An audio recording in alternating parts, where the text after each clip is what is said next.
Muhammad sallallahu alaihi wasallam, or you're swearing by the something something of Christ. But if we all appreciate that Africa is the cradle of civilization, and all these revealed truths emanate from here, when we're talking reconciliation, then we're talking Sankofa, back to our roots. Then we can be able to do what the last speaker said, pick up all the good things that come from all our borrowed or received or revealed religions, teachings, etc., and agree that since Africa is the cradle of civilization, let us synthesize such that if it's the best in Hebrewism, if it's the best in Islam, if it's the best in whatever, the ultimate is African. And like Osadifo said, we're providing African solutions for African people. That is my humble plea here, that at the end of the day, yes, we'll all go our separate ways. Alaji will go and do his 5 pillars of Islam, Rabbi will do his thing. But at the end of the day, let's agree that Africa is most important than anything you're holding on to. So your Christianity, your Rastafari, your this, your that, should end with an African solution. And as we go on in this conversation, I have a few thoughts I'll share. Thank you. Thank you.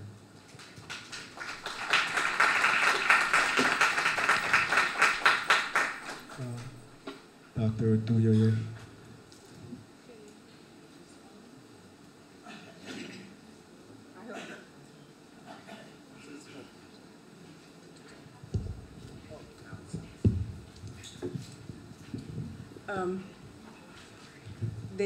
The wisdom of the people, my colleagues here, blows my mind. And I'm sure there's so much that you have taken in that you will be chewing upon. So I'm going to take the lighter side and see whether from the lighter side we'll be able to digest the philosophies that we have heard this morning. Number one, I'm looking at my brother and his names. And the word that comes to my mind is hybridity. And he's so good. He's a hybrid, but he's good. And that's what we want to become. Whether we are from diaspora, from here, whatever, we are good. Because we've got all the good things mixed up in us. And we enjoy it. We are proud of it. We claim it. We don't need to be reconciled to ourselves. We are already reconciled to who we are. But there are things in who we are that we don't like. And we want to pick those things and throw them out. I have always agonized over names. So if I want to start on names, it will be the only subject. But there's one thing I would like to say. You see, among the Akan, if you have not been named, you don't exist. Anybody who is unfortunate to die before the 8th day doesn't exist. It's not given a burial as a human being. You have not been named. Now, when a girl is pregnant, after all the beating up on her for being whatever, when the baby comes, they want the baby named. And that's why they want the father. The baby to be named. So, our names are so important that for me, my one anger, which I am trying to get rid of and have not really succeeded in getting rid of, is that we lost our names in the diaspora. We lost our names in Islam. We lost our names in Christianity. And if we don't know our names, I'm afraid the DNA line is kind of breaking. So we have to look for our names. Currently in Ghana, about 3 years ago, something happened which, you know, if I could get up in the middle of Accra and scream, I would have screamed. Somebody who is a reverend minister or going to be a reverend minister was called Bosompim, and he was asked to change his name because Bosompim means, you know, 1,000 divinities. And I said, oh my God. Who is he when he changes the name? There are specific instances where you do a ritual and your name is changed. If you become an Ohene or a Hima or something, it's ritually changed, and that's fine. But on what basis is Bosompim changing his name? When somebody is called Nenchi, he wants to change his name. But if he is called Kelly, which means dog, that one is all right because it's in the Bible.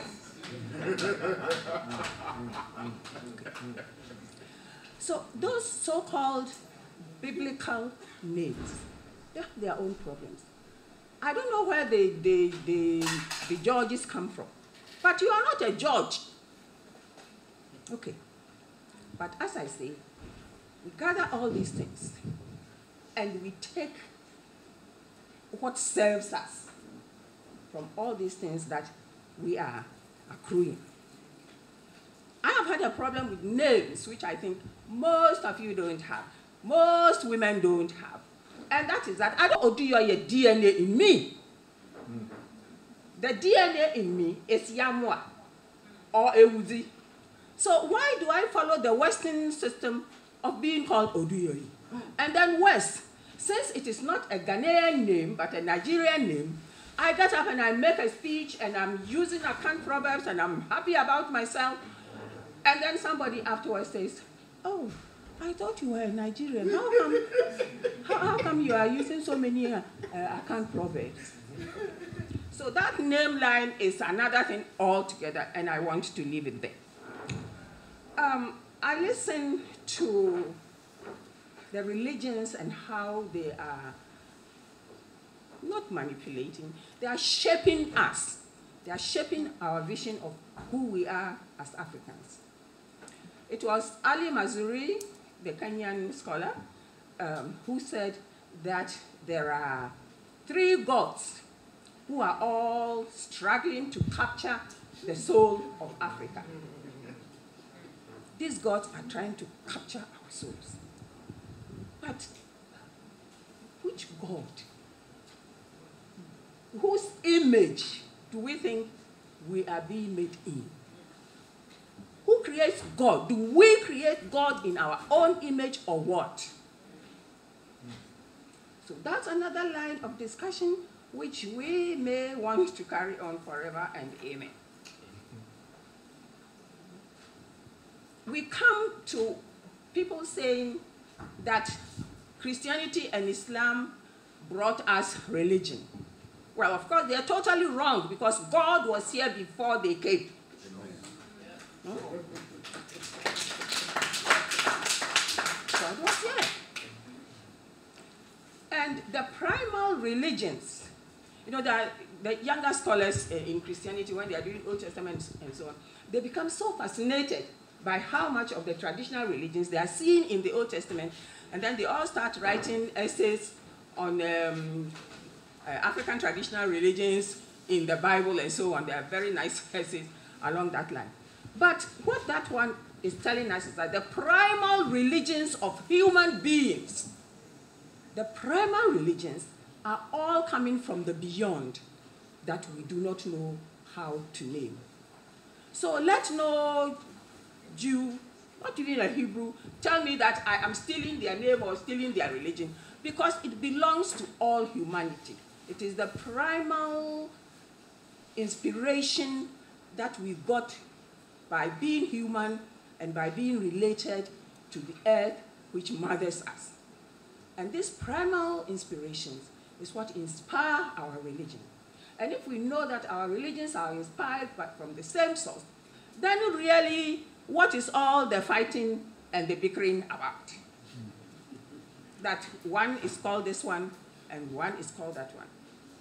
I have lived my whole life in multi-religious situations. I have had a grandfather who comes from the Brong area, came to Samankase with his traditional religion, lived in an area which was called Salem, or Bronikrum, which is what the missionaries did, separating the converted Christians from the rest so that they are not polluted by the rest of the people. And this grandfather of mine refused to be baptized, so he moved out. Well, I don't know whether fortunately or unfortunately, later he was baptized. I have lived with aunties in Kumasi who are Muslims, right in the same house. I didn't try to convert them, they didn't try to convert me, we respected each other, and we are fine. We have lived like this until recently. The greed in politics and the greed in the economics, the greed in acquiring land is pitching us against one another, and then we say it is religious wars. It's not religion that is pitching us against one another. It is our greed to acquire power.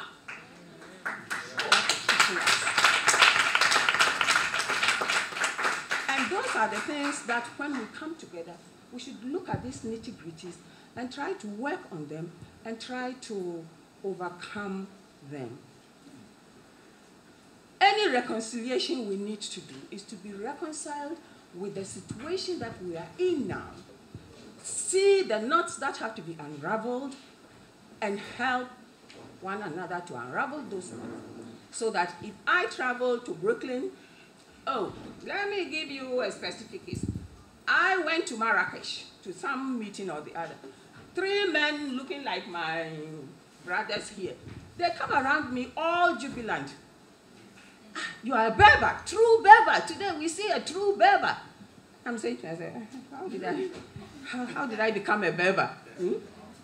But then the original people in Northern Africa, the original people in Morocco, the Berbers who own the place, now they are a minority.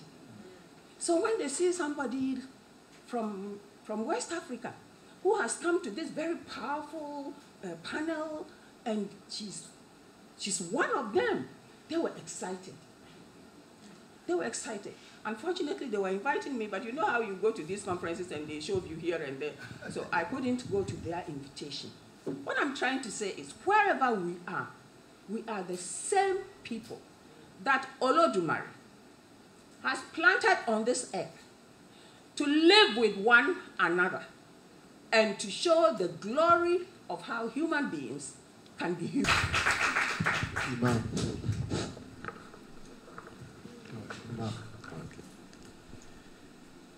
Assalamu alaikum. Alaikum salam.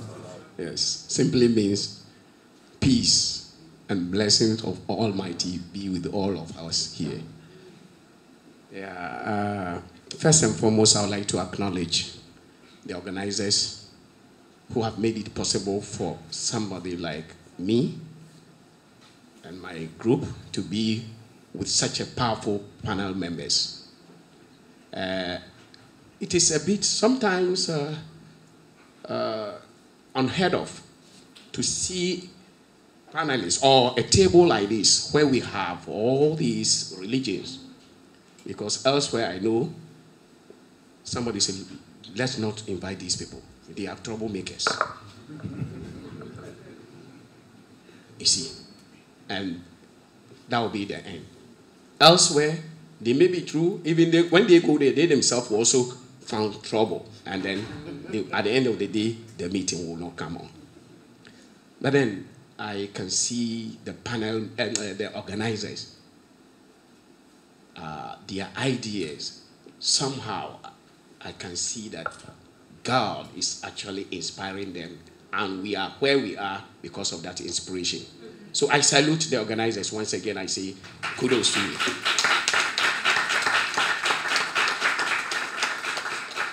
Yes, my brothers, my sisters, they have said it all. I don't even need to add anything, because I am just happy because we have started a journey. And that journey, I can see in that journey a triumphant victory ahead of us, no matter how long it's going to take us. Yes, we were coming from Accra. We were joined by my brother, the pastor from the 12 Apostles Church. As soon as they approach our bus, I discern spiritually that here are my brothers with whom I can communicate at the spiritual level. Oh, yes. And I say, indeed, this is what is expected of us as humanity. And it is the organizers who made it possible, because I couldn't have imagined me sitting in the same bus with my brother, the Osofo and the pastors from the 12 apostles and the other religions. And today I'm here with the Rastafarians. I hear your name, I monitor, but I don't have the opportunity to sit with you and the rest. So that is how come I say we have started a journey. And to me, surely, inshallah, yes, we will reach our destination. Yes.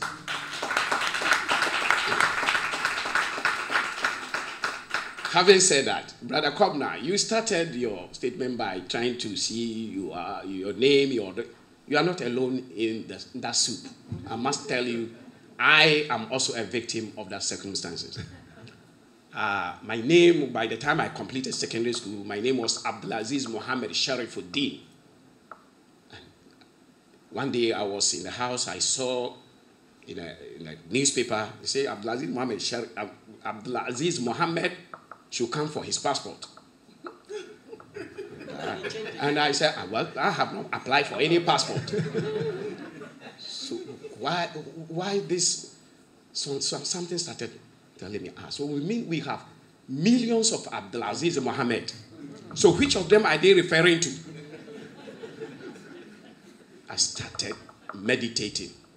So I have to go back and see my old man in the village. I say, Daddy, so we don't have our own name except the Islamic names? He says, oh, we have. You see, when the people came, the Islam came to us, you have your name and it's like, oh, these names are fetish. Once you have embraced Islam, please do away with them. Say, oh, I see. So we have our names. So what is our name? Then he says, Sama Majalaju. Sama Majalaju. I say, wow. From today onwards, I'm going to go to the court and then change my name. And so I became Aziz Mohammed Sama Majalaju, as you can see. Yes. And like we were saying, I couldn't have, if I should throw all the names away, my people will say I'm confused. So, well, I maintained Aziz Mohammed and then added Sama Majalaju. Because wherever I see any Sama Majalaju, I will approach him and say, hey, my man, where are you coming from? Who is your father? Where is your family house? And it resonates throughout. Now the question is, even the Abdullah Aziz, I have my brothers here sometimes. They say, no, if you have no, I said, my name is Aziz. That is it. So no. You should be Abdullah Aziz because Allah, God himself is Aziz. Why do you then take that Aziz direct? You should say Abdul. Abdul means a servant. I said, but I am not a servant. I am created in his whole image. So I share in his property.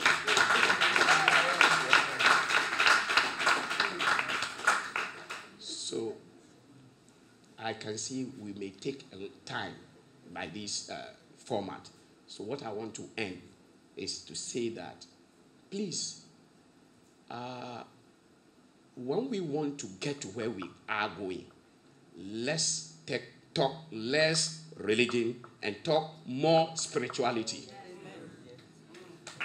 Yes, less religion, more spirituality. Because at the spiritual level, we are all the same. You understand? But religion has rituals and so many other practices. So we differ in there, and then at the end of the day, we see ourselves different. But when we are talking of spirituality, you and I are the same. I'll just pause here and then we continue. Thank you very much. Thank you. So I'll be really brief. I'm the church. I'm in my faith. I'm church mother, and that's the pastor, and then me.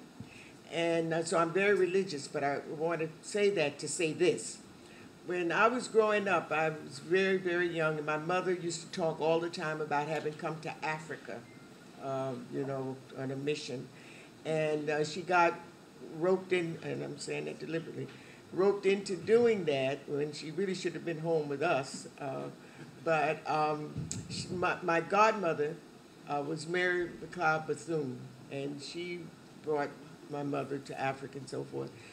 But the thing that bothered me all the years was they came to Africa just to pray. And I thought that if they were coming on a mission, they needed to do more than prayer. And so that really bothered me, because the people that I am really close to, people that I know really well, they can quote the Bible and tell you where the commas are, where the periods are, and they are heathens in terms of their behavior. And the people that I've been hurt the most by are people who consider themselves Christians. But on my job, I'm not a closeted Christian. One time I was in an audience where the president of the university was speaking, and it was 5,000 people in there. It was huge. And she made a mistake and did a curse word, and I'm in the audience with all these people. She said, "Oh, excuse me, Francis." Well, that's my name, okay? She asked me to excuse her. So I made an impact at that university of being a Christian. And when whites, my boss is white, and when he messes with me, I don't get angry. I even act a little docile. And then I put my hands like this, and I said, "I'm going to pray for you. I'm really going to pray for you. I just think the way you have done this, I don't want to not find you in heaven when I get there." And he absolutely changes his attitude. He has almost given me the kitchen sink when I deserved it.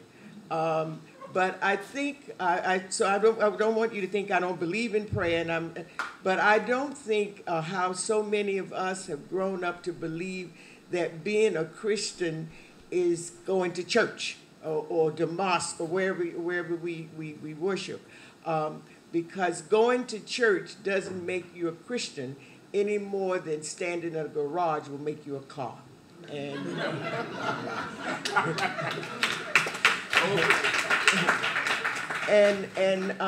the last thing I'm going to say is I've gone around the country doing workshops on learning how to live holy will teach us how to live right. Spirituality is a prescription for living right. And then I have 20 ingredients, et cetera, that tell people how to live right. I believe spirituality for all of for people is perhaps something that we can do because it's prescriptive. What you do to get into heaven. Many of our religions, as my mother and Mrs. Bethune were running all over Africa just praying and not bringing any money, not bringing any food, not bringing anything, it's really never been acceptable to me. So whenever I go places where people need money, need resources, and so forth, I make sure that I carry them. And that, to me, is being very spiritual, and I like that about myself. Thank you, Dr. Brisbane. Professor Smalls, I know you missed the question, but you've been listening. I'll repeat. We were talking about reconciliation and how we can reconcile ourselves and our God, and what that means. There's some things that can't be reconciled. Sorry. There's some things that can't be reconciled. Water and fire will not remain either. One will turn to steam and the other will go out. There is a thing called Africa. We say we have been removed from the thing, or the thing has been fractured, or the thing has been reconstructed, or the thing have been re-identified. And we all said we're struggling to become that thing again. Well, you can't become that thing if you take all of the things that fractured it with you. It is not going to work. Sorry. Let me be very clear for some little background. I was an imam for many years. I grew up in the Christian church, and I've studied the tradition. There is an African way of knowing reality. We sometimes make the assumption that it's all right to abandon the African way, but we can still find out how to maintain the other ways.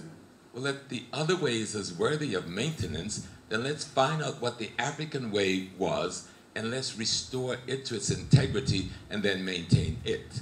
And we're not doing that.